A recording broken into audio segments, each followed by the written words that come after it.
there's a character in this book named Sabrina. I think Miss Emily Henry wrote this book with me specifically in mind. Like, that's why she wrote it, and yeah, it's fine. It's whatever, you know. She's just my biggest fan.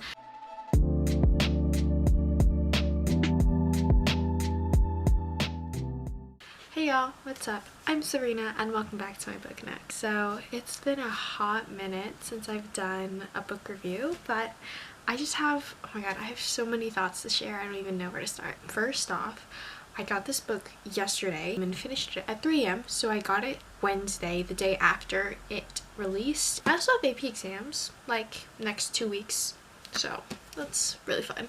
Second, I'm actually really annoyed that this is hardcover because the rest of her books are not hardcover, and that just doesn't pass the vibe check. And third, getting this book was an absolute trial and a half, let me just tell y'all. So basically on release day, I went to my local Target to get it, but I couldn't find it, and an employee suggested doing in-store pickup because online they said that they had the book in stock, so I did that.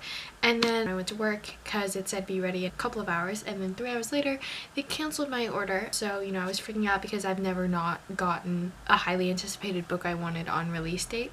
And so the next morning I ordered the book online via Barnes & Noble, and it said it wasn't even gonna get here until like next Thursday. So obviously I was like really upset because Emily Henry is one of my favorite authors and I wanted to read her book Stat. Then I went into school, and then in second period my friend came into class late and she's like, here, this is for you. And I'm like, this is for me? And she's like, yeah, this is for you because I saw how upset you were that you didn't get the book and I felt bad, and so I went and got this copy for you. And when I tell you, I almost started crying in the middle of English class. And of course I thanked her and I shoved like money in her hand. I was like, no, like I have to pay for this, like you need to let me pay for this. Point of the story is I paid for this book basically 3 times in the past like 24 to 48-ish hours. Sorry, that was a lot of rambling. We can finally get started with the book review. So basically my book reviews are broken down into 4 parts. Parts 1 and 4 will be spoiler free, but parts 2 and 3 will have spoilers. If you don't want spoilers, don't watch parts 2 and 3. Part 1 is beginning thoughts and opinions. Part 2 is plot writing and other elements. Part 3 is characters and relationships, and part 4 is final thoughts and opinions. Beginning with part 1, my beginning thoughts and opinions. I'm already anticipating this to be a long video because I have a lot of thoughts pertaining to this book. I don't know why, like it's like a silly romance, so you would think like Sabrina, there's only so much you can say about it, but no, I have so many thoughts. On to the actual book.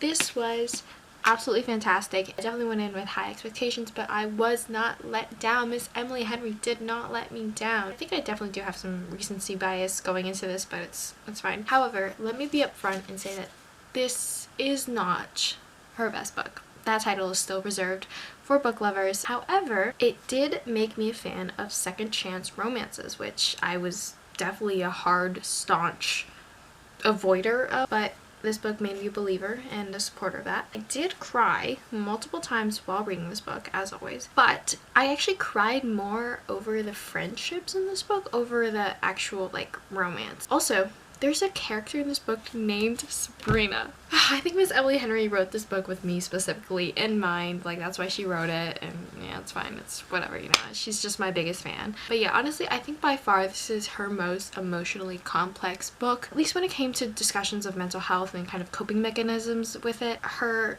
ability to handle these topics just kind of hit me out of nowhere. Like, oh, this is a silly romance book, why are you making me cry, you know? It also is a very classic Emily Henry rom-com, witty, romantic, and unexpectedly devastating. However, I do have some criticisms of it. Like, I felt that the pacing definitely felt a little bit off to me in terms of both the progression of the main love interest relationship and just kind of the overall story, I think. And the ending wasn't as satisfactory as I thought it could have been. While I love Emily Henry, her third act fights and breakups always they always feel a little bit off with me, and the endings aren't always as satisfactory as they could be, but I will get into much greater detail with these criticisms later in part 2. But first, let me give a brief little plot summary. So Happy Place follows mainly Harriet and Wynne, who have suffered a recent breakup. However, they have failed to tell their friends this, despite it being a couple of months since they've called off their engagement. So when the annual friends trip rolls around and it's revealed that it'll be their last trip together in their happy place, the two decide to keep the act going on for a little longer. After all,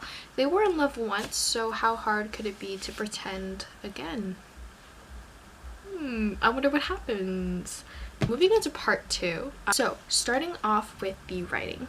Strong as ever. Like I said before, Emily Henry's writing style is very clear, distinct, and consistent. It's funny, clever, and emotionally devastating. And you know what, I will say, out of all her books, her protagonist in Happy Place definitely feels the more pulled back on kind of this archetype of millennial like relatability, you know what I mean? Like I feel like in a lot of contemporary rom-coms I read, they're all so millennial, which is like, you know, that makes sense obviously, but it's just like, oh, look at how relatable I am, I'm so quirky, blah blah blah. And I feel like Wynne in this book definitely feels the most mature out of all of Emily Henry's protagonists, which I feel like kind of embody that little, you know, contemporary rom-com archetype. I think that Wynne just kind of felt more mature, and I feel like that really fit in beautifully with the story's overall main conflict between the friends and kind of the fear of letting go of the past and things changing. And you know, when you let go of the past, you might be letting go of each other and these friendships that you've had. I feel like Wynne reflected that kind of conflict in her personality as well, which I don't know if that made sense. Yeah, I don't know. Also, the friendships in this book I thought were some of my favorite that I've ever read. Reading about Harriet, Sabrina, and Cleo made me feel so like nostalgic for this kind of platonic intimacy and love that only really exists in, you know, fictional spaces. But it made me cry because honestly it just reminded me how much I missed my best friend and how much I love my friends now. Okay, this is really sappy, but like, you know, like female friendships and stuff, like it's a really sweet book that I think depicts that beautifully. But also I think this is her most diverse book yet. Woo woo. Like, yes, okay, both the main love interests are still white, but I'm gonna be completely honest with you guys, like I don't mind. I love Emily Henry, and if she's most confident in writing main characters with experiences that she can relate to, I'd rather her do that than write like an inaccurate main character for the sole purpose of wanting to prove she cares about diversity. And this is obviously a very nuanced topic that I see both sides of, and I don't really want to go into it into this video because it will generally be 3 hours long. But while I do agree that, you know, rom-coms definitely need more diversity, I'm glad that Emily Henry is trying to make progress with her writing after hearing, you know, criticisms about her books being too white-centered. But honestly, just like long story short, I love that silly little white woman and I love her romances. I'm just gonna let her keep doing her thing. On to the criticisms of this book, because I actually did have a couple. For me, I think the biggest thing that bothered me was the pacing of Harriet and Wynne's relationship, as well as some of their dialogue. So like, most of their banter was, you know, undeniably cute, as all Emily Henry banter is, and, you know, had me giggling and kicking my feet.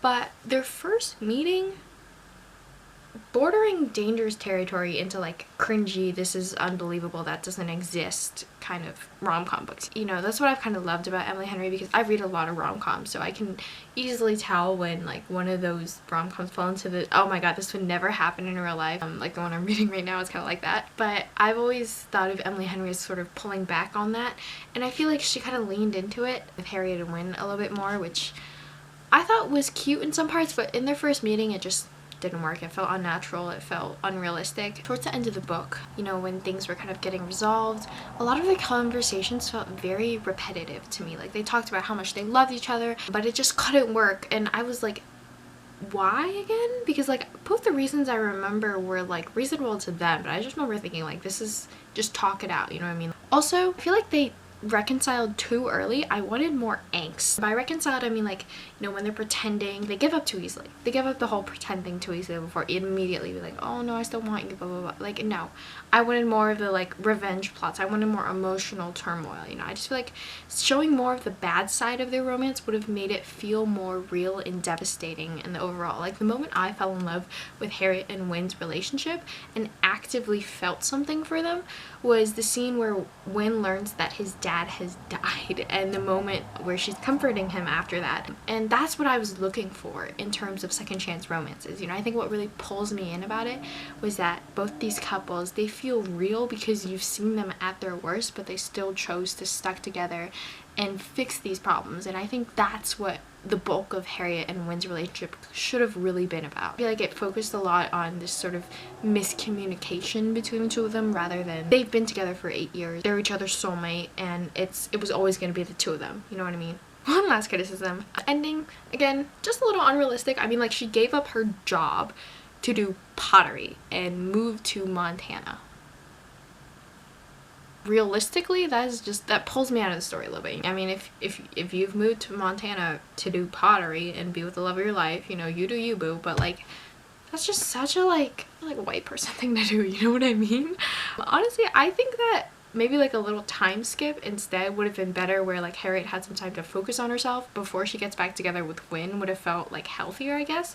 But whatever. I mean, like, it was so cute ending, you know. Moving on to part 3, characters and relationships. So starting with Harriet, and like I said, I think that Harriet is Emily's most subdued protagonist yet, but also one of her most emotionally fleshed out. Like, all of her fears and self-destructive tendencies were all so relatable. Like, Jesus, Emily Henry, I know you wrote this book for me, I know you wrote it for me. But Harriet just feels like so human, you know, like she feels like an adult who's trying to figure out her life. The only thing that threw me off is just, again, some of the banter between her and Win, which just felt out of character for her. You read so much of her thoughts, and then you like read the things she says, and like, that's not what she would say. I know her, okay? I know her, and I know she would not say that. And then moving on to Win. Now look, I love me a good blonde man. I really do. But if he has a beard, I can't do that. I'm sorry. I just can't imagine it for some reason. Blonde men just don't have beards, especially if they're rom-com, you know, love interest. Like, it doesn't work out. I adored Win. I really do. I think it's always so good to try to focus on men's mental health in these types of books and not just brush them aside and their, you know, sometimes questionable tendencies that are a result of that, as other romance books often do. Like I said before, I love Emily Henry because she's kind of helping the rom-com book industry break out of these kind of problematic tropes. In Book Lovers, in Beach Read, and People Who Meet on Vacation, she writes male love protagonists that are sort of breaking this predetermined kind of problematic mold of what male love interest should be, you know, and I love that. I love that about her. However, I will say, Win as a character felt a little bit confusing. I felt like his personality felt a little bit all over the place, but, you know, I am still a little bit in love with him though. I will say that. As for Win and Harriet's relationship, I adored it, and I really felt both of their heartbreaks. I just feel like, again, their initial reasons for breaking up could have so easily been resolved, and it didn't feel that realistic. Like, yes, they were both in tough positions at the time, but both of them having survived 8 years together to just end it like that when it could have easily been solved by having a couple conversations with one another, it just really didn't feel right. And then very briefly, I did want to mention my girl Sabrina. Obviously, I really honestly did enjoy the amount of nuance her character did get, you know, kind of being the product of a bad family situation and her still having unresolved abandonment issues because of it. I felt like her character felt very well researched and thought out, and, you know, I too have a fear of everything changing and wishing we could go back to the past. Emily Henry, I know you wrote this book for me. I know you did. Moving on to part 4, final thoughts and opinions. Overall, I really did love and enjoy this book. It's an amazing rom-com with a second chance romance, found family, and witty romantic banter. All the characters feel incredibly fleshed out and have emotional depth, and the relationships, both platonic and romantic, feel intimate and real. The only criticisms I had was the ending and the pacing of the main relationship, but other than that, the book really is solid. I love Emily Henry. I will forever continue to read whatever she writes, and I think that this book is just the perfect continuation of, you know, her series of rom-coms. Overall, I gave this book a 4.7 out of 5 stars. I think ranking-wise, Emily Henry books would go Book Lovers, Beach Read, Happy Place, People Who Meet on Vacation. So, is it a must-read? Yes. Duh. Go get it right now if you haven't already got it. This is going to be the book of the summer, I guarantee you. That is everything I have to say about this book. I'm sorry my uploads have been kind of sporadic. I've been so swamped with school that I actually have not had time to read at all. This is the only book I've read in like the past month. But yeah, thanks so much for watching, and I will see y'all next time. Bye!